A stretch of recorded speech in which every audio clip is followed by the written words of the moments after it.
Hello and welcome to Crimewatch Roadshow, where for the whole of June we're live from all around the country, bringing Crimewatch to you. This week we're in the northeast of England and Rav Wilding is there. Good morning, Rav. Morning, Sophie. Today I'm in Wallsend, which is North Tyneside, and I'm with Northumbria Police's latest recruit. This here is Saxon, and he's training to sniff out criminals of all kinds. Thanks, Rav. We're also featuring cases from across the UK. Our number is there on screen, so if you can help, do get dialing. Coming up, what is it about the bookies? We've got yet another one. This man has obviously had a bad flutter on the horses and decides to vent his frustration on the bookies' glass door. Do you recognise him? Police would like to have a word. And the man targeted by thieves on 3 separate occasions. And this, over here, is what they were after: parrots. They've taken 7 of them from his garden shed and they are worth thousands of pounds. Right now, though, back to Rav. Thanks, Sophie. Well, our first case this morning really is a staggering one. It's amazing that crooks can stoop so low and stealing from this memorial here. It's something that's really rocked the local community, and they, as I am, are hoping that people at home can help. Here's what happens. This man is being arrested for metal theft. It's big business and costs the UK £360 million every year. Lead and copper from church roofs are prime targets for the metal thieves. It happened at Our Lady in St Columba Church in Wallsend, Newcastle. It's a place where the community gathers to worship, and people feel aggrieved, I think angered, that their building has been vandalised. I mean, who would expect anyone to steal lead off church roofs? People will just grasp at anything to make money. It means nothing. Nothing's sacred now. It's absolutely disgraceful. Cashing in on rising metal prices, thieves sell the metal for scrap. But when your roof has been scrapped, it's not cheap to repair it. They took the copper, and it was quite an extensive amount of copper they took. Total cost was, to renew it, was £3,300. And we got it done, and I thought, marvellous.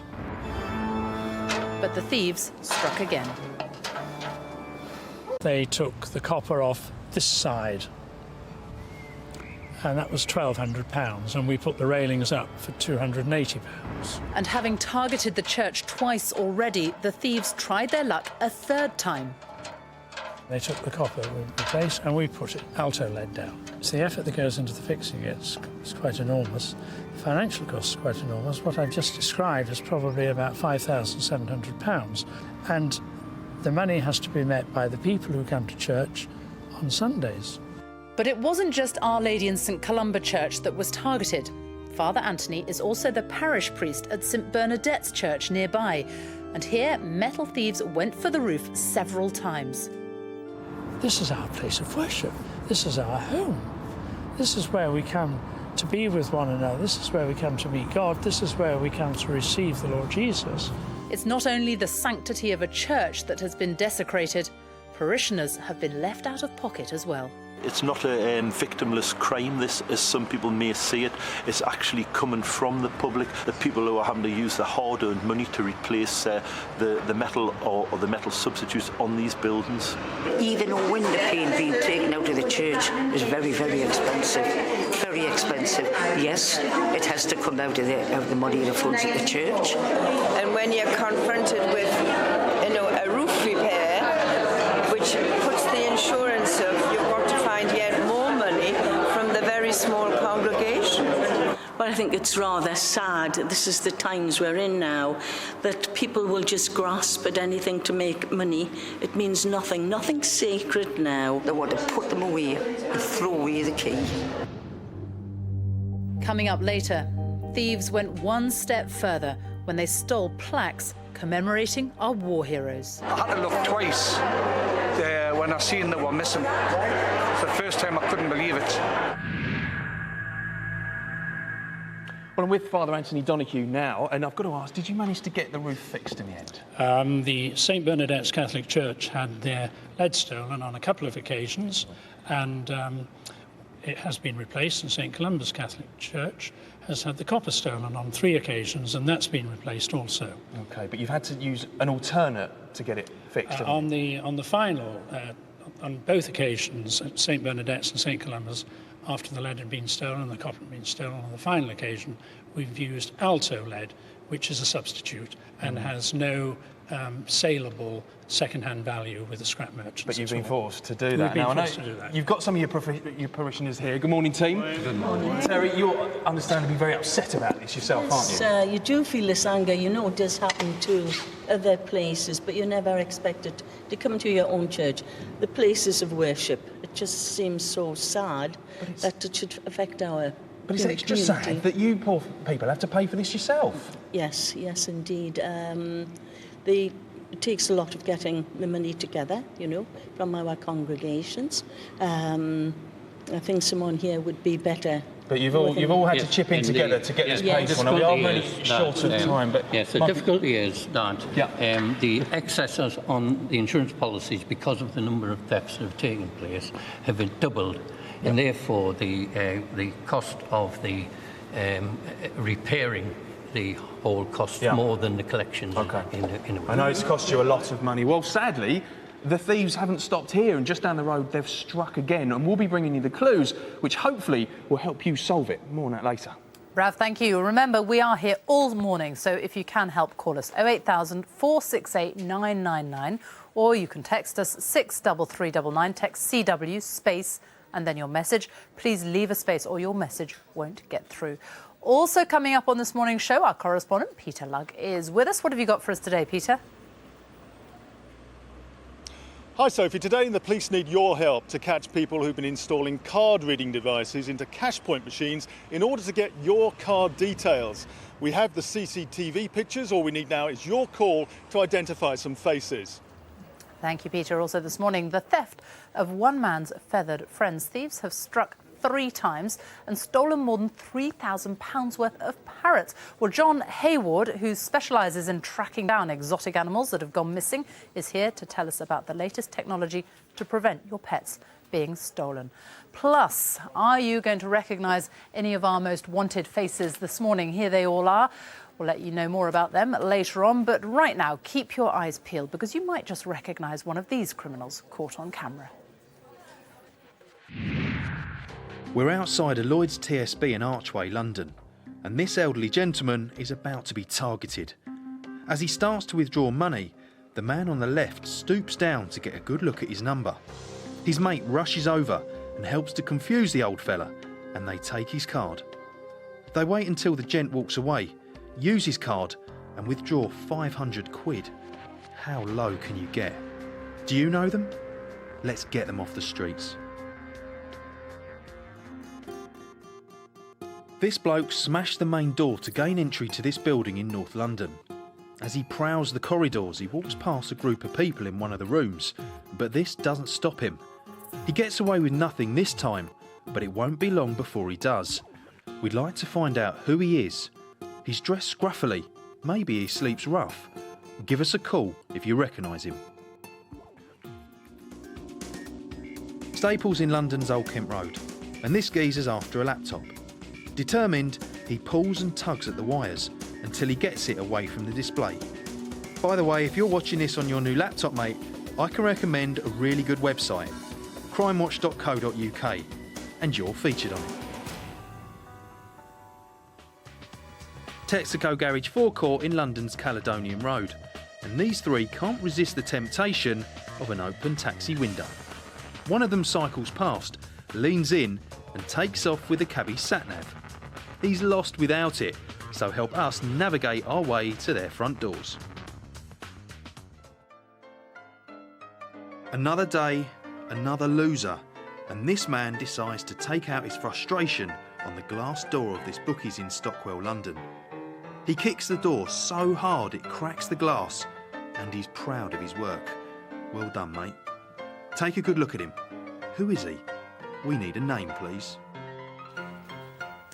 If you know anyone, please do call. The numbers are on the screen right now. Police in Northumbria are always looking for new ways to crack crime. Well, Rav has been following a lead, literally, to find out more.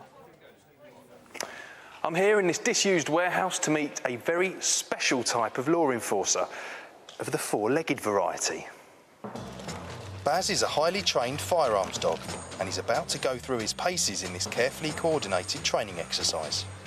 Somewhere in this building there's an armed and dangerous suspect who refuses to give himself up to police.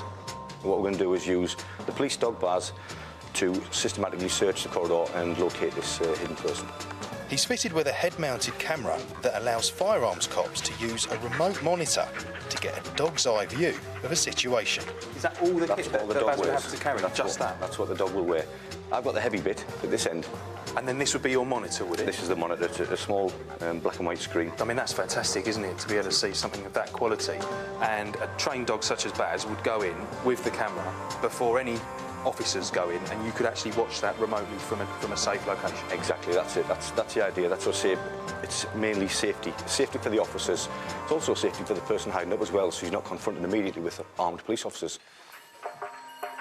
So it really is a dog's eye view of what's going on now, isn't it? When he turns his head, the camera goes. Even though we can't see down the corridor, the dog is letting us.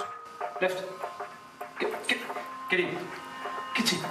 Oh, he's gone in the room now, isn't he? Right into the room, inside that one room. He's done the full room, and he's back out, and he's back in the corridor. There's no way you could have seen that any other way. Get in. And he's right at the top. He's moving to the far room, and there's some feet. See what he does he's here. just seen someone there. You can hear the barking.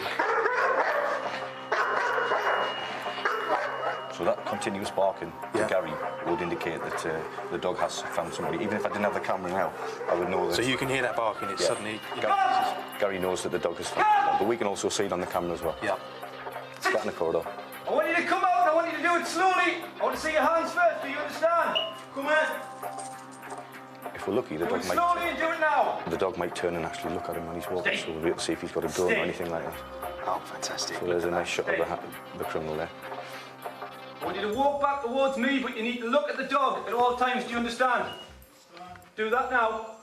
So here, you're getting a view of the front of the guy that there's no way we could get with him walking backwards. That's right. And that's solely down to the dog. Covered from both angles, if you like. Yeah.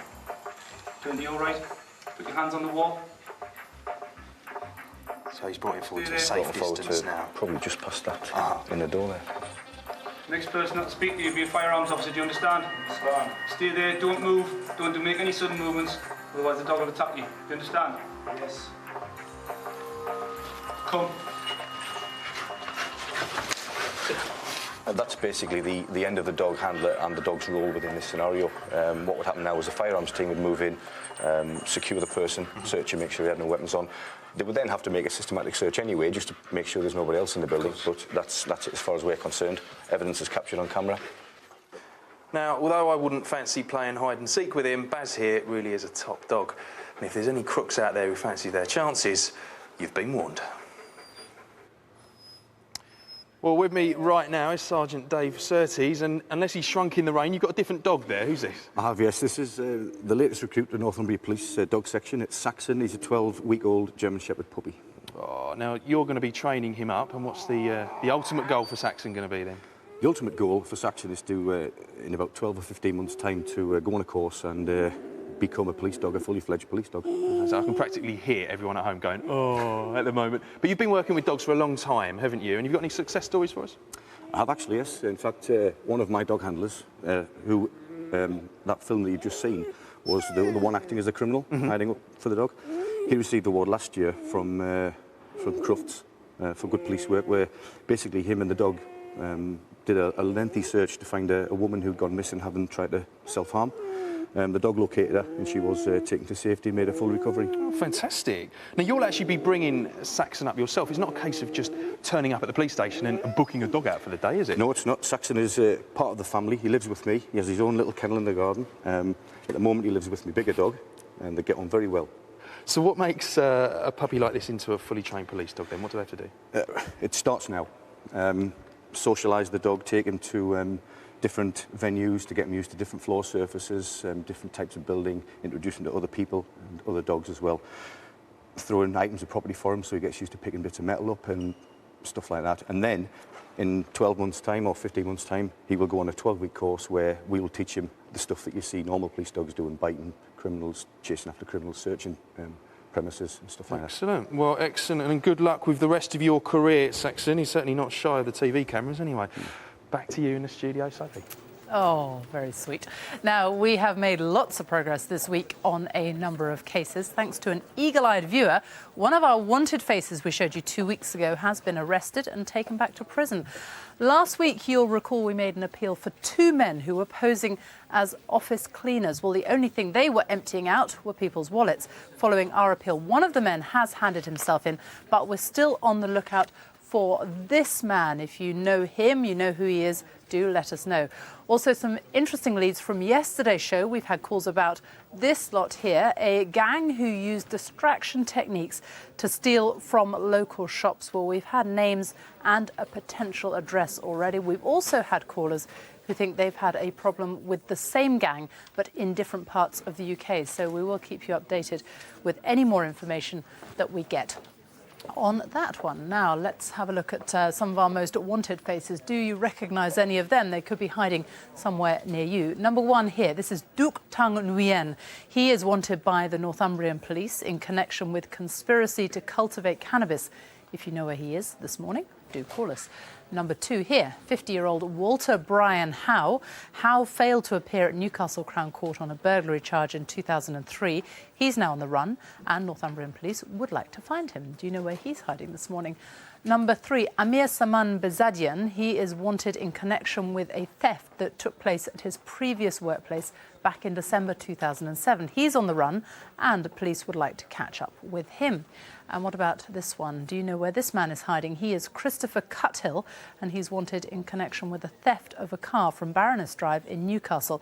Northumbria police would like to speak to him as well. If you know where they are hiding, call or text, because the numbers are on the screen right now. Or if you'd like to remain anonymous, you can call the independent charity Crime Stoppers. Their number 0800 555 111. Let's talk to Rav now, because he's also after a wanted face this morning. Rav. I am, Sophie, yeah, and it's this guy, Mr. Wan. He and another bloke were found guilty of drug trafficking. He smuggled £125,000 worth of ecstasy into Jersey. He's been found guilty of supplying cannabis as well. Now, the problem is Mr. Wan failed to appear at court and has done a runner. And he may have fled to Hong Kong or even Canada. So if you know where he is, please call. Now, still to come, East London. And this man is thrown out of a nightclub, only to return with a gun to seek revenge on the bouncer. Shots were fired, but thankfully no one was killed. It could so easily have turned into a murder investigation, though. Do you recognise him? Call if you do. Plus, how you could help catch the robbers who've struck 3 times and stolen 7 much-loved and very valuable parrots from a home in Northumberland. The owner really does need your help to find them. Now, though, back to Rav. Now, a year ago, there was a crime that shook the local community, and it's amazing that anyone could stoop so low. In Wallsend in Newcastle, metal thieves have targeted St Bernadette's Church twice. Nearby, Our Lady and St Columba Church has been struck a total of 3 times. Father Anthony Donoghue is the parish priest for both.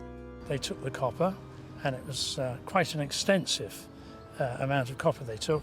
Total cost was probably about £5,700, and the money has to be met by the people who come to church on Sundays.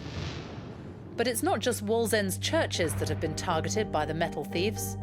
Wallsend Memorial Hall has also been hit.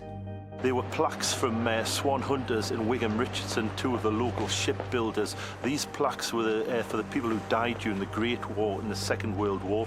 There's a lot of local people who had relatives who died there, so they meant a lot to local people. It's particularly a despicable crime that people have taken these parts of the local monument. The people who've come to steal from here have had to scale this 3-foot fence to go across here, and you can see on the corner here by the plaques where they've had to chip away to get the plaques off. As you can see, there's a number of screws in there. When they were put there, it wasn't thought you needed any more security in that, and it hasn't for a number of years. So that's how they've got them, and they'll have been taken and moved away from here. At a tea dance inside the Memorial Hall, Wallsend locals have been shocked by the thefts. I had to look twice when I seen they were missing. It's the first time I couldn't believe it. I think it's dreadful. Really dreadful. A disgrace. I've been brought up with them facts. It's a pity that hadn't anything better to do than go and destroy monuments of people that had fought for the country. For some, it's particularly sad, as their relatives fought and died during the First and Second World Wars. It was an uncle that I had, my mother's brother. He was killed in the First World War. I had two uncles on the plan, and one was Frank, one was Stephen. I thought it was disgusting, absolutely disgusting, that anyone could take a thing like that, a memorial of the war, the First World War. Well, they just have no respect for the people that fought for them, that's all. I mean, they just want to put them in jail as far as that.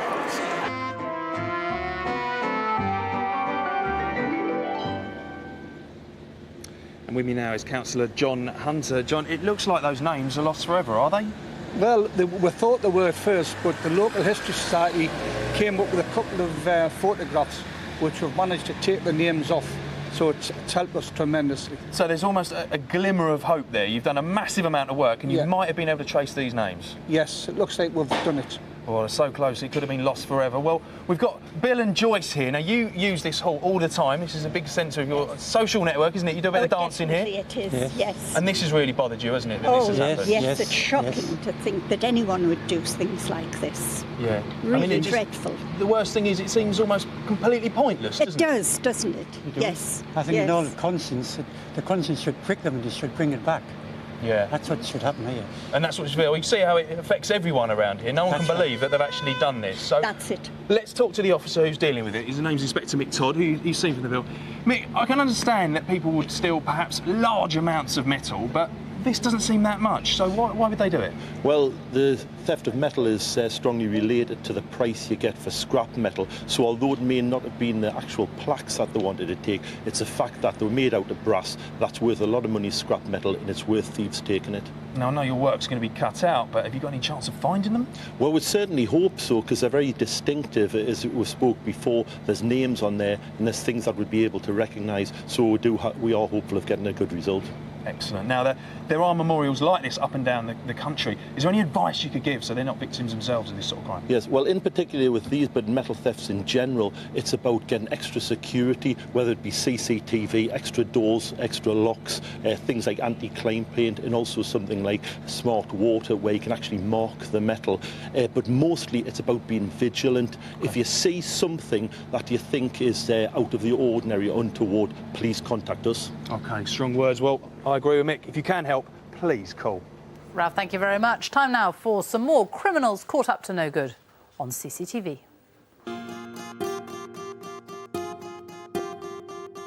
It's September. This bookie's in Bristol, but the man in the cap is no punter. He's one of a gang of robbers targeting betting shops in the south of England. He's the gang's lookout, checking the coast is clear, while his mate launches himself at the cashier. He kicks him in the face and threatens him before emptying the tills. On the way out, we get a nice close-up. Here he is again in various disguises. Police believe he's been involved in at least 11 robberies since July. If you know him, call us. The 177 bus from Plumstead High Street, South London, and this man's looking for a victim. He spots a younger man getting onto the bus and follows him upstairs. He sits next to him and then sexually assaults him. The victim tries to get away and heads downstairs, but his attacker follows and stands uncomfortably close. Even as he gets off the bus, he's followed and has to run to escape. We need to find him before he strikes again. Who is he? Outside a nightclub in Old Street, East London, and the man walking towards us is looking for trouble. Half an hour before, he was escorted out of the club by one of the bouncers. Now he's back, and he's armed. He hovers by the entrance, looking and waiting for the bouncer who threw him out. When he sees him, he goes for his gun. The crowd takes cover. He fires 3 shots into the club before running off. It was a miracle no one was hurt. Take a good look at him again. This is him earlier in the night as he entered the club. This could easily have been a murder. We need to find him before he uses that gun on someone else. If you do know something that could help, please do tell us. The numbers are on the screen now. Lots of calls coming in already this morning. Thank you very much to everybody who has called. Let's take you straight back to that bookies that we showed you earlier on the CCTV of the man kicking in the glass door and breaking it. Well, we've already had somebody who's called in to say that they think they know where he works, and another person has called in to say they think they know his name as well. So we'll obviously be giving those to the police so they can follow those leads. And one of our most wanted faces that we showed you earlier on, we've had a call saying that somebody thinks they've spotted that person in Gran Canaria. We'll follow that one up as well. Do keep your calls coming. We really do want to hear from you. Now, over the last 2 weeks on Crimewatch Roadshow, we have covered some unusual thefts. Plants being dug up from a local park, chicken drumsticks being swiped from a supermarket. Well, in our next case, we are looking for a thief with a love of parrots. Come on, Sparky. I've been breeding parrots and birds for the last 20 years, and in my life. Are you going to try to feed it, sweetheart? Eh? Hey, goes Sparky. There goes Sparky. Like to sit in the shades and love to hear them singing, whistling, and chirping on. Is my life. All my parrots. Well, that way, darling. Yes, Sparky. 4 months ago, Phil said goodnight to his beloved parrots and locked up his aviary shed for the night. I left my parrots. It was just a normal day, about 9 o'clock, and I locked up, made sure they were okay, and went back in the house. That was it.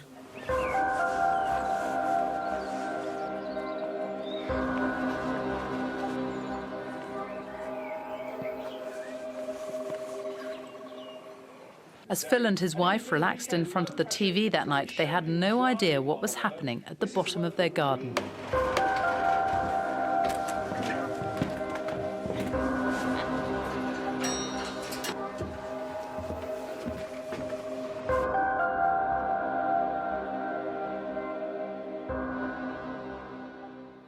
The following morning, Phil had a nasty surprise. The next morning I got up about 7:15, 7 o'clock, went down the shed. I seen I'd been broken into and 3 parrots had gone. I was really, really upset. I was nearly crying. I just couldn't believe my eyes. I cannot sleep at night time. I toss and turn all night, worrying about what's happening. The birds are my life, and I really, really miss them. But Phil was relieved about one thing. I was pleased Smokey hadn't been stolen because it belonged to the grandson.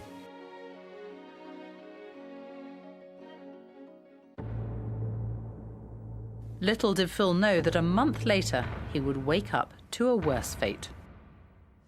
More on that later on. Well, we have had a great response to a lot of our appeals on Crimewatch Roadshow, but in others, police are still really keen to get a breakthrough. Like this case that we showed you 2 weeks ago. Have a look, and if you do know anything but haven't called, we want to hear from you. It was Good Friday at the Church Inn pub in Salford. It's a pub that landlady Debbie Wares is very proud of. I am proud of the place, proud of what we've done to the place, and a lot of the customers are proud of it as well. This CCTV footage from outside the pub shows the arrival of 2 men on a motorbike. Somebody who was in the pub describes what happened that day. I went to the bar and ordered a pint. On getting my pint, I went and sat down on the chairs and tables directly opposite the bar. I spent the next couple of hours just talking and drinking with my friends.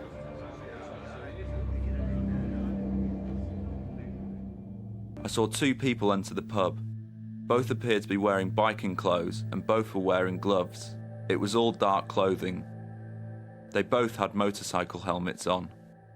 Both people walked towards the bar and the first person pulls a gun out. The gun looked like a revolver. It was black in colour with a barrel of about 4 inches in length. I was upstairs on the computer. I was on my bingo. The person pointed the gun towards the bar area. I then heard the sound of the gun being fired. I just heard 2 bangs. And for some reason I knew it was a gun. I'd been shot. Straight away, Debbie dialed 999. Police emergency. Just been 2 shots fired. I've heard it myself, I've just gone down. And what's going on outside? There's nobody outside because we're on the motorbike. Can I just confirm that nobody's been shot? Oh, nobody's been shot now. Okay. Having fired 2 shots in the crowded pub, the gunmen are on their way. The police are appealing for help in finding them. There's 2 things I think that the public can help me with in this investigation. One being the Honda Hornet motorcycle, blue in colour. The second one is the distinctive motorcycle helmet that the pillion passenger was wearing when he committed this offence. You'll see from the CCTV footage, it had distinctive white stripes running around the rear and on the top. The fact that no one was injured as a result of the 2 shots being fired is a miracle, and thankfully this type of crime is very rare in Salford. I'm still scared now. Every time from upstairs I hear a bang, like just someone knocked a chair over by accident or a door shutting, banging. It just brings it all back. To catch these 2 people and convict them and put them behind bars where I feel they belong is my #1 priority. It'd mean everything to me if they caught the people that have done it. Because they can't go around doing what they've done to innocent people that have not done anything wrong. They need catching the people that's done it. These 2 men are obviously extremely dangerous. Who knows what they'll do next? Can you help put them behind bars? There are very distinctive images of the 2 people there. The helmet is dark coloured with a white stripe on it. If you can help, please call 08000 468 999 or text us 63399. Text CW space and then your message. And don't forget to leave the space or your message won't get through. Now, some more of our most wanted faces this morning. They could be hiding in your neck of the woods. Face number 5, Mark Felby, is currently wanted for 5 separate failing to appear at court warrants, all of which were served in 2007. If you know where he is, let us know. Number 6, 26-year-old Gavin Huddart. Huddart skipped bail last August when he should have been responding to a fraud charge. Northumbria Police would like to know where he is. Number 7, Darren David Cummings. Northumbria Police would like to talk to him in connection with a burglary that took place in the Newcastle area. If you know where he is, call us this morning. And finally, who is this man? He looks a bit blue, but it is the best image we have. Police believed he stayed at the King's Arms Hotel in Berwick, where he checked out without paying. If you know who he is, let us know. The numbers are on screen and they are also on our website, bbc.co.uk/Crimewatch Roadshow. Now, back to our tale of stolen parrots. Police need your help to catch the culprits. After the first theft, I got back on my stride and I went down the shed every day. And the wife was pleased I got back on my feet because I was really, really down in the dumps. But lightning was about to strike for a second time. Under the cover of darkness, a thief struck again.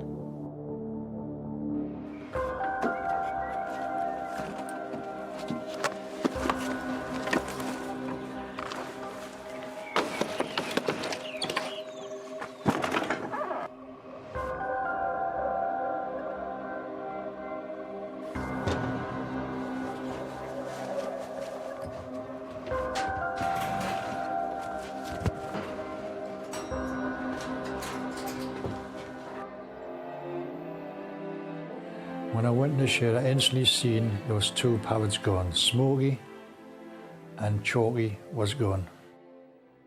I just didn't cope. I just sat down and was nearly crying. The wife said, calm down. I just sat there for 3 days in the chair, just couldn't talk to anybody. It cost us £3,000 for the parrots, and I just can't afford to fork out that money again. That was me and the wife's savings. More than anything, Phil was upset for his grandson, Leo. Smokey was the best bird he ever had. He just misses his parrot. A lot of parrots gone, a lot of hobby gone, a lot of time and money gone. DC Mark Donnelly is the investigating officer on the case. and he's determined to find Phil's parrots. The parrots weren't marked, but we can show you what they look like. In the first burglary, 3 parrots were stolen. 2 male eclectus parrots aged between 4 and 6 months. The parrots are green in colour with a red and a blue breast and a yellow beak.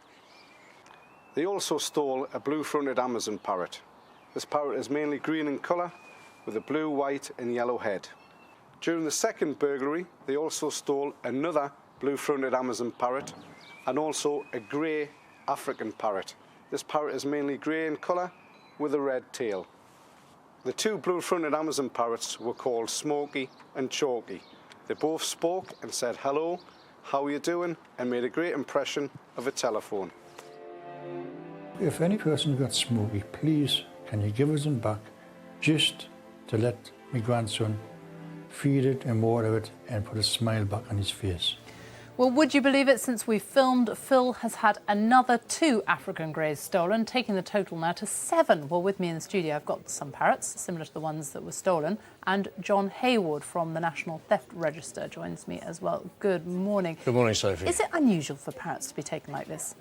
Well, to put things into perspective, last year, 2008, we had 20 reported thefts. Right. Now, when you consider we've got thousands of parrot keepers, it's very low in proportion, of course. But if you do suffer a burglary and a theft, not only, of course, is it tragic for the owners, but of course it's terrible for the birds as well. And also, once they know that you've got birds, that's what has happened to Phil, isn't it? They've come back time and time again. And they can come back, and that is why security is obviously paramount. These birds that Phil had, they are obviously very much loved pets. Indeed. What will have happened to them? Why are thieves targeting them? Well, we have criminality in respect of exotic animals at various levels. It could well be that this could be a local thief that's feeding the birds into a pet trade, maybe, or selling them off piecemeal. But the majority of these type of birds, these species, are generally stolen to order.